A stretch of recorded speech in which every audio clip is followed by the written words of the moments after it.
Wow, lots to think about. And plus, personnel. I mean, one of the Right. questions that I have been thinking about a lot is not only enough people to fight wildland fire, which itself is incredibly Mhm. important and I know very stressful on the Right. folks who do that, but enough people to do controlled burn and forest management activities so that we can make sure we're managing our forests to at least minimize, if not completely mitigate, wildland fire. That's Um, really true. yeah. So can we talk a little bit about that? What is the Yeah. process for recruiting and red card development, that sort of thing?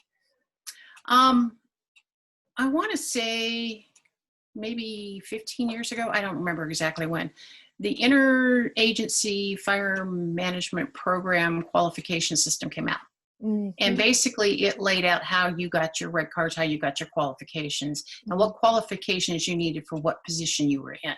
Mm-hmm. Okay. Okay. And that was the first time that we did that nationally between the federal agency, which was huge.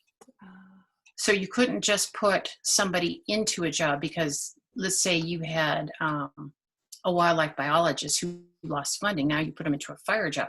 Well, no, they have to have the qualifications to go in that fire job because Mm-hmm. you don't want them to injure themselves, injure somebody else, or, something like that. Yeah, it's a Um, liability, I guess, on it's a some huge level. liability. Yeah. Absolutely. Mm-hmm. Um,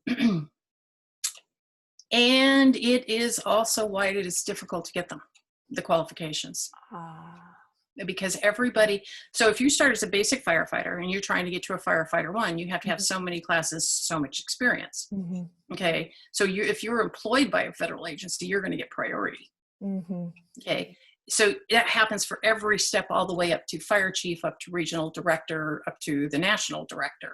Mm-hmm. So if you're doing this, you have, like the Forest Service can have up to 10,000 people in fire on any given year.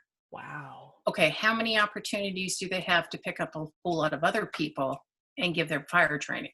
Mm-hmm. That's where agencies like the Nature Conservancy are really helping because they can augment. They can say, hey, we're getting all these state agency personnel, we're getting private people, we're getting students. Mm-hmm. Like fire ecologists, you can go through and get your fire ecology degree and never do anything with fire, which is really not very helpful in the West, No kidding. since everything in the West is fire dependent. Mm-hmm.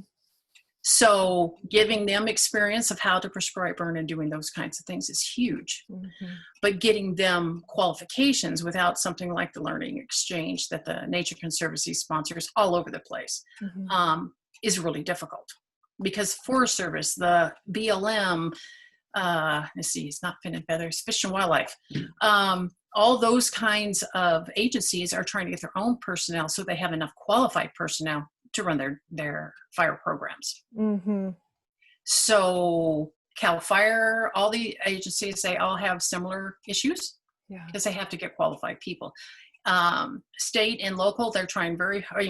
It's to our advantage in any agency to get state and local on par or as close as we can for qualifications. Because then if you are an incident commander and they're an incident commander, you kind of know what kind of experience each other has. So it's built-in common ground so you can work together better. Sure. And so Yeah. that sort of reciprocal, sort of unified command can work much Mhm. more effectively when you're speaking the same language, essentially. Oh, it helps tremendously. Yeah. Oh, yeah. Yeah, So it helps tremendously.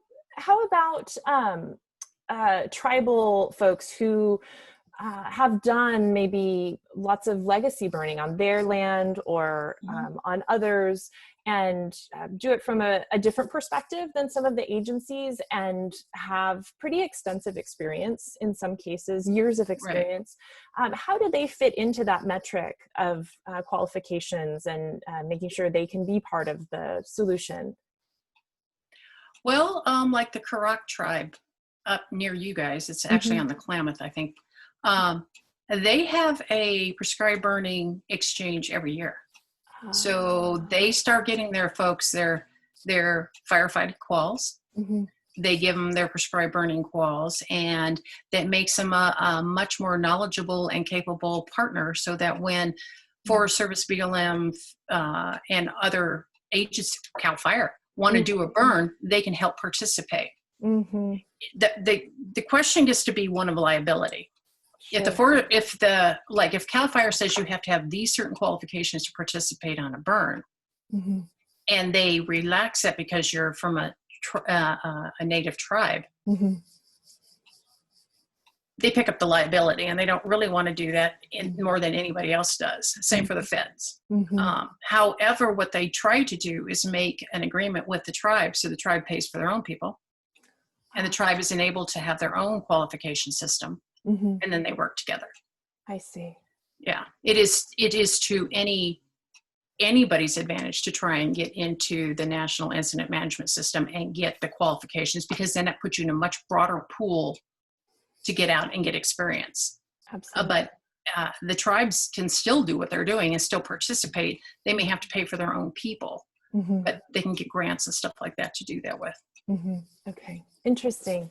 It's it strikes me, having worked in watershed management and forestry from sort of a few feet back for a number of years, certainly not on the level mm-hmm. you have, that it really is something that is going to take everyone to address.